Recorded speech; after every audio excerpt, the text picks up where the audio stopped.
một cần mà video ngày nắng cứ tha dân mai thì mình nâng blog của bà dân đầu đi đấy thì giờ mà thôi bây giờ một việc đặt bài ơi chưa được bà dân mà cái ra bà mong bữa nấy dân thọ đặt bài ở bề bạc chẳng thấy thơ về khen rằng mà tên còn khen nhưng máu với ai câu ai ấy bên đẹp trong nữa mà thì cái chế cầm thiệp saman ประจำថ្ងៃនៅផ្ទះមានជ្រូកស្រុកជ្រូកកណ្ដោព្រៃយើងកណ្ដោកាត់ព្រៃជ្រូកហ្នឹងគឺថាវាធំជាខ្លាំងមែនតើពេលខ្ញុំយកមកប៉ិនក៏ដៃទេឥឡូវគឺថាប៉ិន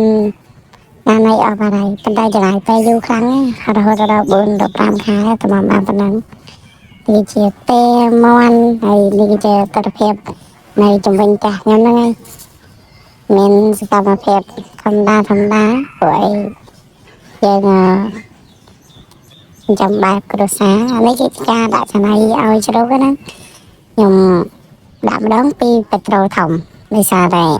ជ្រូកពេលចំនួន11ក្បាលទេតែវាស៊ីច្រើនជ្រូកនឹងវាធំណាស់ហើយឥឡូវការយកមកនោះវា250000មួយ260000ណាតាមទូតាមធំប៉ុន្តែឥឡូវនេះយើងចាំរយៈពេលមួយខែកន្លះហើយឃើញថាពេលយកមក10គីឡូមួយឥឡូវមួយ60គីឡូ50គីឡូហើយបាទហើយគេថាកម្រូវនឹងបញ្ចេញខែ6ហ្នឹងហើយមានមួយក៏ខ្លះហើយគាត់ថាពេលនៅទូពេកយើងមិនទាន់បានបញ្ចេញទេនេះខ្ញុំ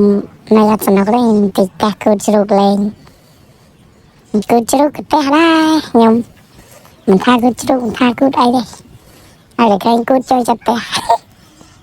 បាននិយាយលេងដែរបងប្អូនណាកុំកោបកាន់ហ្នឹងព្រោះអីយើងឃើញវាស្អាតមែនតើដោយសារតែ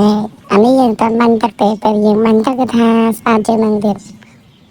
ស្បែកវាឡើងឡងមកបើសិនជាបងប្អូនចង់មើលពេលខ្ញុំបាញ់ទឹកខ្ញុំអាចនឹងថតសកម្មភាពឲ្យបងប្អូនមើលអញ្ចឹងណា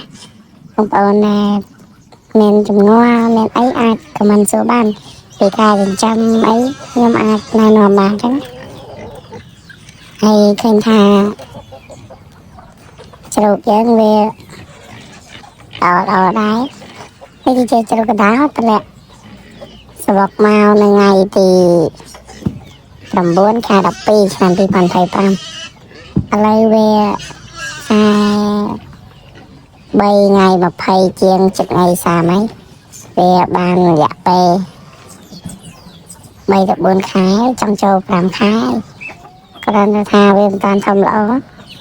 តែមានមេធំជាងគេនោះពោះធំហើយបងប្អូនវាផើមអីបើតាមយើងរាប់ថ្ងៃមើលវាអាចនឹងធ្លាក់កូននៅថ្ងៃទី15 16ខែ6ខែមិថុនាអញ្ចឹងបងប្អូនវាអាចនឹងធ្លាក់នៅថ្ងៃនោះឯងព្រោះអីគេថាបន្ទាប់ពីថ្ងៃដែលវាដោយមេឈ្មោះវារយៈពេល3ខែ20ថ្ងៃទៅវាធ្លាក់កូននឹងតាមអ្នកតាមចំគឺប្រាប់ខ្ញុំណាអានេះជាមន់ទេយើងដាក់ថ្លៃឲ្យបើសិនបងប្អូនត្រូវការអាចតំណែងមកបានចាំបងហ្នឹងចុងក្រោយសូមបញ្ចប់វីដេអូត្រឹមនេះបងប្អូនសូមជួយ like page ខ្ញុំម្នាក់មួយផង